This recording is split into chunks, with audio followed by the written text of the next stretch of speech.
Hi everyone, today I'm going to show you how to make crispy golden pan-fried potatoes paired with a tangy and creamy dipping sauce. It's incredibly simple and absolutely delicious. Step 1. Select 3 medium-sized potatoes and slice them into thick slices.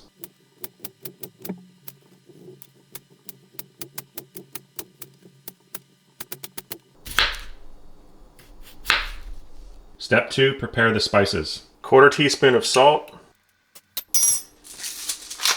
pepper, paprika, garlic powder, chopped onion,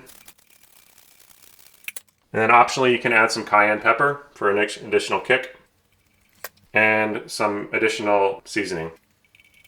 So we're just gonna mix all these spices together in a bowl.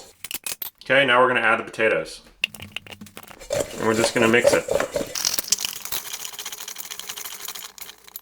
Okay, so now your potatoes should be thoroughly covered in seasoning. Now we're going to prepare our frying pan, and we're going to coat the pan with a layer of extra virgin olive oil. So just coat the pan, allow the oil to heat up. All right, now we're gonna add the potatoes and cook over medium-high to high heat.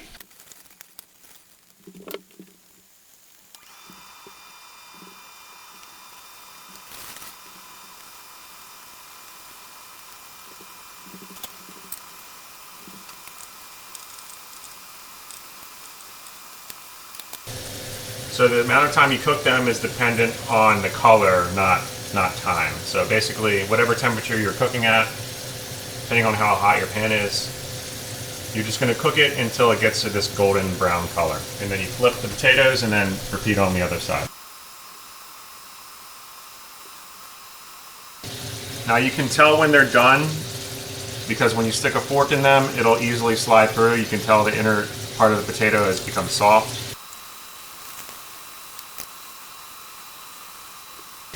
Once potatoes are done, you're going to transfer them to a metal pan so you can place this in a warm oven to keep them warm.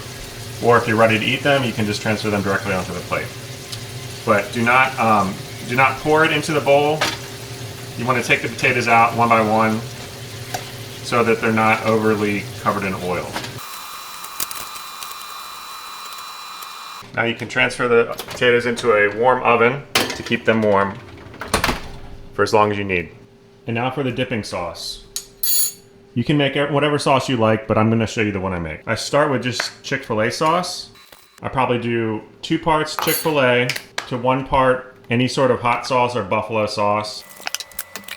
1 part mayonnaise, 1 part cream cheese. And for this, we're just going to mix it up until it becomes a thick and creamy consistency.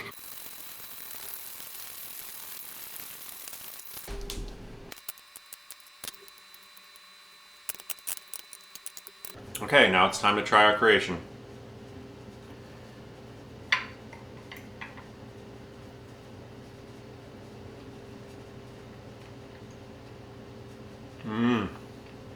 So good.